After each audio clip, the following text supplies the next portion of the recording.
жаққа ел жаққа жол түспей жүреді соңғы 3-4 жылдың көлемінде.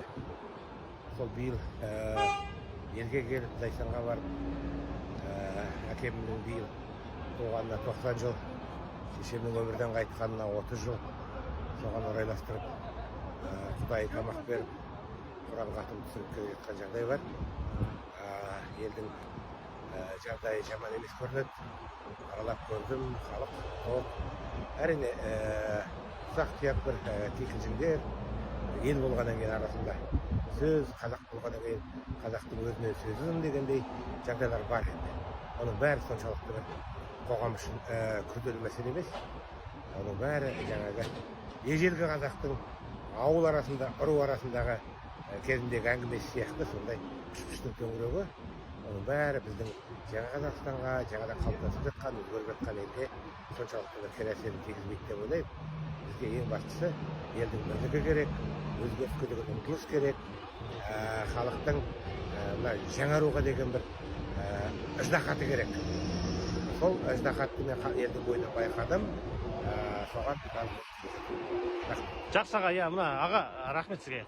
Шығыста қалай екен? Шығыс Қазақстан қалай дамып жатыр, жалпы өзіңіз ойыңыз? Жалпы енді бұл өзі бір түкпірде қалған облыс қой, аймақ. Бір қуыста қалған.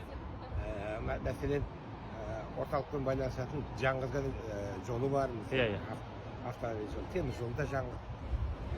Бірақ соған қарамастан өндіріс дамыған өлке ғой.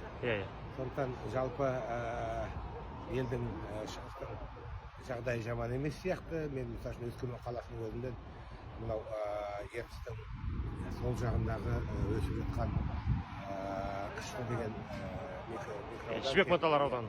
Иә, Жібек маталар комбинаты деп атқан кезінде үлкен қалаға айналып кетті. Өскеменнің спутнигі сияқты болған. Өзі деген енді мен айтайын, кемі бір үлкен жаңа Теміртау, Арқалық, Кентау сияқты қала сияқты үлкен болып кеткен. Соның өзінен байқаймын, жалпы елдің тірлігі жаман емес, өйткені осы өңірде жеке салынған, жеке меншік үйлер көп екен. Коттедж, жаңағы дейді ғой, сол сияқты, вилла сияқты үйлер.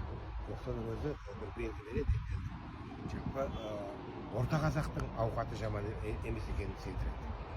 Жақсы аға, міне біздің Қазақстан Республикасының парламенттің мәжілісінің депутаты Ермұрат ағамызбен қысқа сұхбат. Аға, жақсы, аман болыңыздар, жолдарыңыз болсын, әрқашанда тілектеспіз, тілеулеспіз сізге. Достар, міне Ермұрат ағамыз келіп қалып, жолдан кездесіп, аға, сәттілік сізге, жолыңыз болсын. Рахмет. Жақсы аға.